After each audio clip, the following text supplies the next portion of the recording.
আসসালামু আলাইকুম রহমতুল্লাহ। আজকে আমার শরীরটা খুব একটা ভালো নেই।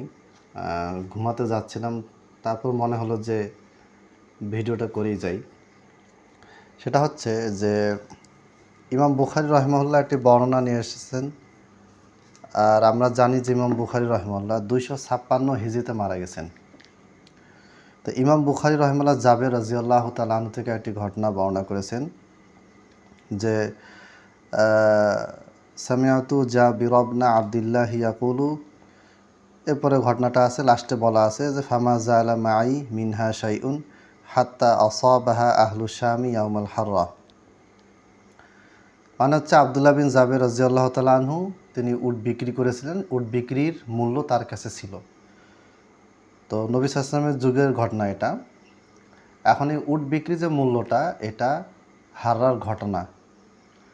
নবী সাল্লাল্লাহু আলাইহি ওয়াসাল্লামের সময় উট বিক্রির মূল্য পেয়েছিলেন কে? জাবের রাদিয়াল্লাহু তাআলা আনহু। আর 63 হিজরিতে হাররার ঘটনা যখন ঘটে, তখন সেই মূল্যের কিছু অংশ জাবের রাদিয়াল্লাহু তাআলা আনহুর কাছে ছিল। তো এই মূল্য, এই অংশটুকু বা এই সম্পদটুকু হাত্তা আসাবাহা আহলু শাম, সিরিয়াবাসীরা আহলে শাম কী করলো? লুটপাট করে ছিনিয়ে নিল। ঠিক আছে, ইসলামিক ফাউন্ডেশন সহ একাধিক প্রায় সব অনুবাদেই এটাই করা আছে যে আহলে শাম সিরিয়াবাসীরা জাবের রাদিয়াল্লাহু তাআলা আনহুর কাছে থাকা সেই মূল্যটুকু, সেই সম্পদটুকু কী করে নিয়েছে? লুটপাট করে নিয়ে নিয়েছে। আচ্ছা, এক নম্বর পয়েন্ট হচ্ছে ইমাম বুখারী রহিমাহুল্লাহ বাবুল হিবাতিল মাকবুদা ওয়া গায়রিল মাকবুদা, মানে হেবা দানের অধ্যায়ে এই হাদিসটা আলোচনা করেন। দান সংক্রান্ত বিষয় এই ঘটনাটা নিয়ে এসেছেন। তার মানে বোঝা যাচ্ছে যে লুটপাট, মারামারি, খুনাখুনি এইরকম কোনো কিছু এই রায়াতের ভিতর ছিল, এটা ইমাম বুখারী মনে করেননি। করলে তিনি ওইভাবে বিষয়টা উল্লেখ করতেন, অনুচ্ছেদ সেইভাবে তিনি কী করতেন? বর্ণনা করতেন। 2 নম্বর হচ্ছে সহিহ মুসলিমে এই হাদিসটাই আছে, এই বর্ণনাটাই আছে। সেখানে বলা আছে ফা আখাযাহু আহলুশ শাম, আহলে শাম সেটাকে গ্রহণ করলেন। আমি যদি আখাযা শব্দের অর্থ যদি গ্রহণ করা অর্থে নেই, আর ইমাম বুখারীর ওই হেবা দান করা শব্দটাকে যদি আমি এটা অ্যাডজাস্ট করি, মানে সমন্বয় করি, যেহেতু একটা হাদিস আরেকটা হাদিসকে ব্যাখ্যা করে, মুহাদ্দিসদের একটা অনুচ্ছেদ আরেকটা অনুচ্ছেদ, একটা হাদিস আরেকটা হাদিস কী করে? পরস্পর ব্যাখ্যা করে। তাহলে আমি এটাই বুঝে আসে যে এটা জাবের রাদিয়াল্লাহু আনহু তাদেরকে দিয়েছেন আর তারা সেটা গ্রহণ করেছেন। ফা আখাযাহু, তারা গ্রহণ করেছেন, আহলুশ শাম এটা গ্রহণ করেছেন। ঠিক আছে, এটা হচ্ছে 2 নম্বর পয়েন্ট। 1 নম্বর পয়েন্ট, ইমাম বুখারী তিনি এটাকে হেবা অনুচ্ছেদে আলোচনা করেছেন। লুটপাট বা এই ধরনের কোনো কিছু সন্ত্রাসী কর্মকাণ্ডের ভিতরে তিনি এই রায়টা নিয়ে আসেন নাই। এত বড় একটা ঘটনা। 2 নম্বর, সহিহ মুসলিমে আহলে শাম এটাকে গ্রহণ করেছে, সিরিয়াবাসীরা ওই মূল্যটুকু গ্রহণ করেছে জাবের থেকে, এই শব্দটা সেখানে আছে। 3 নাম্বার, আমি ধরে নিলাম সব বাতিল, এখানে মারামারি খুনাখুনি মানে জাবের রাদিয়াল্লাহু আনহুর কাছে জোর জবরদস্তিমূলক ছিনিয়ে নিয়েছে শামের অধিবাসীরা। এখন আমার প্রশ্ন হচ্ছে, পুরা সিরিয়ার যতগুলি মানুষ এসেছিল সবাই কি জাবেরের কাছ থেকে এটা ছিনিয়ে নিয়েছিল? এরকম কোনো ব্যাখ্যা বিশ্লেষণ তো কেউ বলে নাই। যারা লুটপাটের কথা বলছেন তারাও ওটা বলেন নাই। দ্বিতীয় বিষয় হচ্ছে কিছু ব্যক্তি, 3 নম্বর পয়েন্টের দ্বিতীয় বিষয় হচ্ছে কিছু ব্যক্তি লুটপাট করতে পারে। যেমন ধরেন আলী রাদিয়াল্লাহু তাআলা আনহুর সময় মালেক আশতারকে আপনারা চিনেন না, আমি চিনিয়ে দেবো ইনশাল্লাহ, নামটা মনে রাখেন। মালেক আশতার ওই ব্যক্তি যে ব্যক্তি প্রধান খুনিদের, সেনাবাহিনীর প্রধানদের অন্যতম একজন, যে ওসমান রাদিয়াল্লাহু আনহুকে হত্যা করেছিল, এবং সেই আলী রাদিয়াল্লাহু আনহুর সময় সেনাবাহিনীর প্রধান ছিল। আবার আলী রাদিয়াল্লাহু তাআলা আনহুর চোখের সামনে জান্নাতি সাহাবী তালহা রাদিয়াল্লাহু তাআলা আনহুকে জোর করে মালেক আশতার আলীর বায়াত গ্রহণে বাধ্য করেন। আবদুল্লাহ বিন ওমরকে বাধ্য করেছিলেন, কিন্তু আবদুল্লাহ বিন ওমরকে করতে পারেন নাই, বাধ্য করতে পারে নাই। স্বয়ং আলী আবদুল্লাহ বিন ওমরকে বলছেন যে আমার বায়াত করো। আলী বলছেন না, আমি তোমার হাতে বায়াত করব না। তা আবদুল্লাহ বিন ওমর ছিলেন তৎকালীন সময় সবার কাছেই নন্দিত বরিত একজন সাহাবী, এবং সবচেয়ে জনপ্রিয় সাহাবী, গ্রহণযোগ্য ছিলেন, সবচেয়ে বড় মুফতি জ্ঞানী হিসেবেও তাকে ধরা হতো। তিনি কি করেছেন? তিনি আলীর হাতে বায়াত করেন নাই, হাসানের হাতেও বায়াত করেননি, তিনি মুয়াবির হাতে বায়াত করেছিলেন এবং ইয়াজিদের হাতে বায়াত করেছিলেন।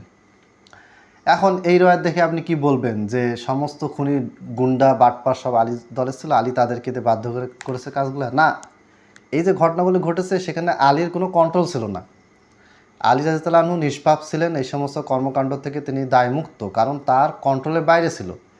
মালেক আশতারের মতন খুনি শয়তান তাকে কন্ট্রোল করা আলী রাদিয়াল্লাহুর পক্ষে সম্ভব ছিল না। এরপরে দেখেন তিন নম্বর পয়েন্টের তৃতীয় বিষয়।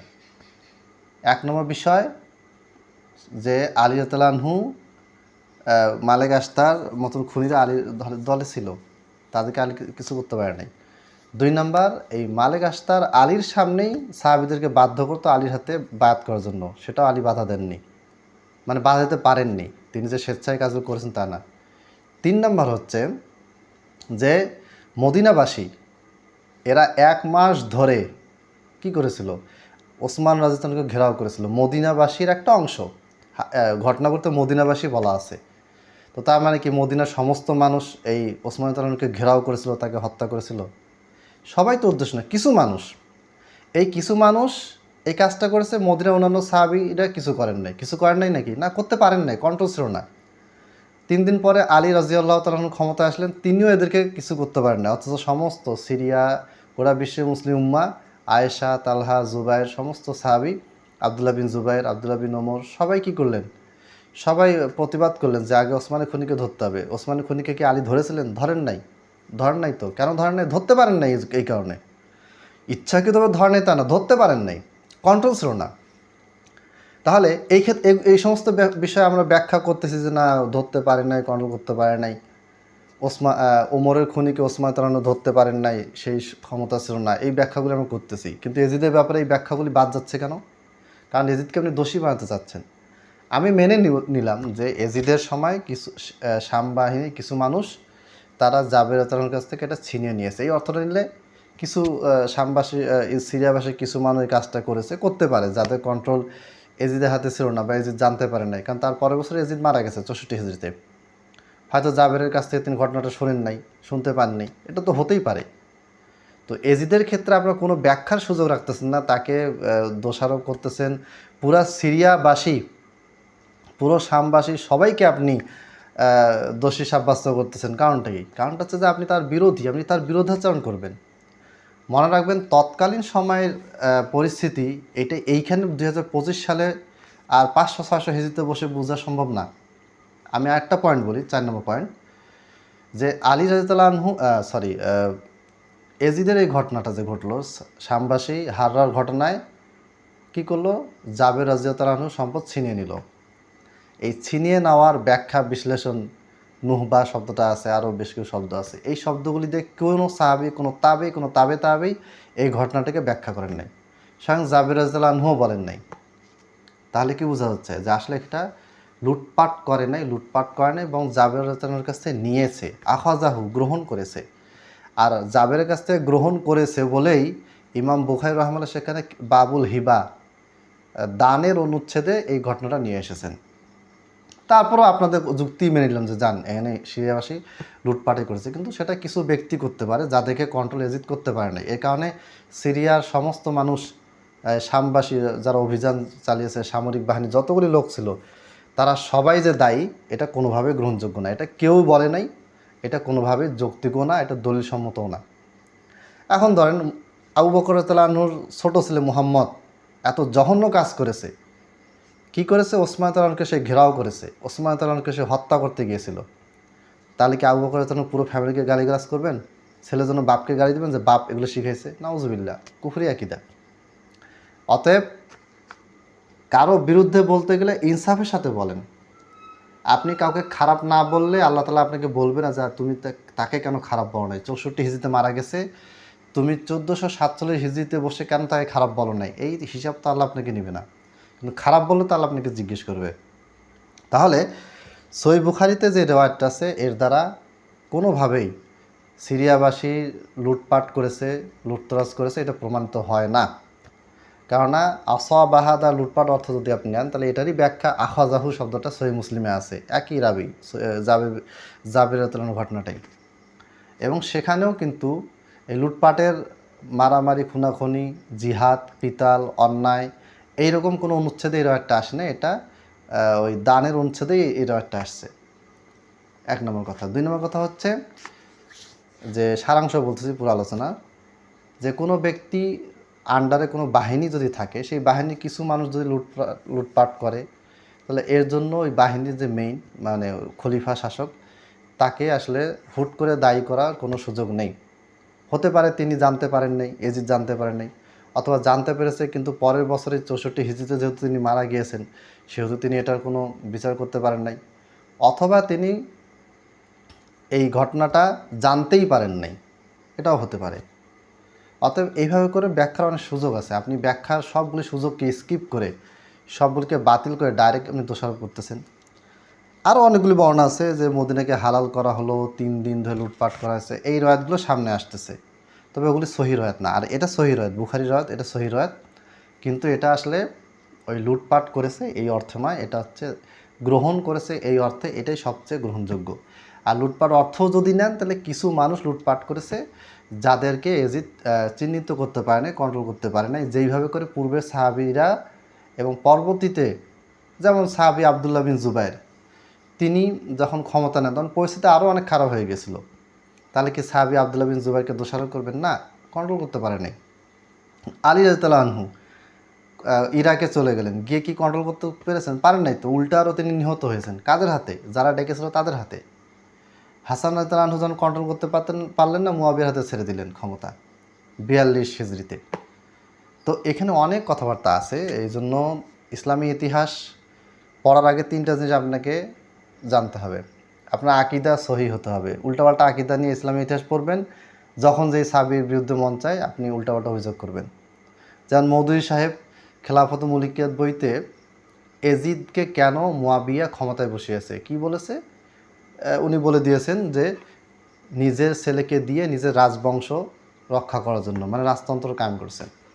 অথচ এই কথাটা, সেম কথাটা থমাস আর্নল্ড, এই ভণ্ড শয়তান, এই প্রাচ্যবিদ, বদমাইশ, কাফের, বেইমান, তার খিলাফত বইতে এই কথা লিখেছে। মৌদুদী তার কাছ থেকে নিয়েছে আর কপি করে দিয়েছে। মৌদুদী যদি এই সাহাবীদের ব্যাপারে বিশুদ্ধ আকিদা থাকতো, তাহলে তিনি কথাটা গ্রহণ করতেন না। আকিদা উল্টাপাল্টা, নষ্ট, আকিদার সমস্যা আছে, আকিদার জ্ঞান নেই। এই কারণে সহি আকিদা থাকতে হবে। সাহাবী, তাবী, নবী রাসূলদের ব্যাপারে ইতিহাস পড়তে গেলে সহি আকিদা থাকলে আপনার জন্য শরীরটা গ্রহণ করা সহজ হবে। 2 নম্বর, আপনাকে আরবি ভাষা এক্সপার্ট হতে হবে। 3 নম্বর, আপনাকে প্রত্যেকটা রওয়ায়াত, প্রত্যেকটা রাবি সব কিছু তাহকিক করার এবং প্রত্যেকটা শব্দের তাহকিক করা, মানে শব্দ, মতন, সনদ সব কিছু তাহকিক করে গ্রহণ করার জন্য আপনার জ্ঞান থাকতে হবে। তা নাহলে আপনি ইসলামী ইতিহাসে বিভ্রান্ত হবেন, এবং হয়েছে। পুরো বিশ্বের মুসলিম উম্মাহ এটাতে বিভ্রান্ত হয়েছে। অতএব সহিহ বুখারী এই রওয়ায়াত দিয়ে আপনারা যা বোঝাতে চাচ্ছেন এরকম কিছু এখানে নাই। খামাখা জোর করে টেনে হেসড়ে একটা বাহিনীকে বা মুসলমানদের একটা বাহিনীকে বা মুসলমানদের একজন শাসককে খারাপ বানানো, এটা আসলে কোনোভাবে যৌক্তিক না। এটা নিজেই নিজের পায়ে কুড়াল মারতেছেন, এবং আমরা মেরে চলেছি, ফলাফল ভালো হয়নি। তো ইনশাল্লাহ আজকে এই পর্যন্তই। পরবর্তীতে হাররার ঘটনার আরও অনেকগুলি রওয়ায়াত আমি আপনাদের সামনে আলোচনা করব। আর মনে রাখবেন, অনেকে অস্থির হয়ে বলতেছেন, হ্যাঁ তাহলে ওই রওয়ায়াতে ওই কথা বলা আছে, ওটা কেন বলেন না, এটা কেন বলেন না। ভাই, আমি তো একটা পর একটা বলতেই আছি। আমার ইউটিউব চ্যানেলে ইয়াজিদ বিন মুয়াবিয়ার যে প্লে লিস্ট, সেখানে দেখেন কতগুলো ভিডিও ছাড়ছি, প্রায় 15-20টা হবে। আজকে একটা যুক্ত হবে, কালকে একটা। এত তাড়াহুড়া কেন? আমি যে কয়টা ভিডিও ছেড়েছি সে কয়টা নিয়ে আপনি প্রশ্ন করেন, সে কয়টার ভিতরে ভুলভ্রান্তি। যেমন আমি এর আগে একটা ভিডিওতে বলেছিলাম যে আবু হুরায়রা বায়াত করেছিলেন কার হাতে? ইয়াজিদের হাতে। তো এটা ভুল তথ্য। একজন বলেছেন কমেন্টে, দেওবন্দি, উনি বলছে ভাই আপনি ভুল বলেছেন। হ্যাঁ, ঠিকই ভুল বলেছি। আবু হুরায়রা রাদিয়াল্লাহু আনহু 57 অথবা 58 হিজরিতে মারা গেছেন। আর ইয়াজিদ ক্ষমতায় এসেছে 60 সালের শেষের দিকে, 61 সালের শুরুতে বা 60 সালের শেষের দিকে। তো 57 বা 58 হিজরিতে আবু হুরায়রা রাদিয়াল্লাহু আনহু মারা গিয়েছেন। তো তিনি তো আর ইয়াজিদের হাতে বায়াত করেন নাই। হ্যাঁ, মুয়াবিয়া যখন আলোচনা করেছিলেন তখন তিনি সম্মতি দিয়েছিলেন, কিন্তু এজিদের ক্ষমতা আসার পরে তার হাতে বায়াত করেননি। তো এটা আমার মিস্টেক হয়ে গিয়েছে। তিনি সম্মতি দিয়েছিলেন মুয়াবিয়ার সময়, সেটা ঠিক আছে, কিন্তু পরবর্তীতে তিনি বায়াত করেছেন এজিদের হাতে সরাসরি মুয়াবিয়ার মৃত্যুর পরে, এই তথ্যটা ভুল। তো এইরকম যে ভিডিওগুলো আমি ছেড়েছি, এগুলো নিয়ে আপনি ভাবেন, এগুলি নিয়ে ভুল বিভ্রান্তি, সমালোচক হয়ে আমার ভিডিও দেখেন। আমার ভিডিও সাপোর্ট করার জন্য আর মানার জন্য আপনার দেখার প্রয়োজন নেই, এটাতে আমার কোনো লাভ নেই। আপনি সমালোচক হয়ে দেখবেন, ভুল ধরবেন, এটাতে আমার লাভ। তাহলে আজ এ পর্যন্তই। আসসালামু আলাইকুম ওয়া রাহমাতুল্লাহ।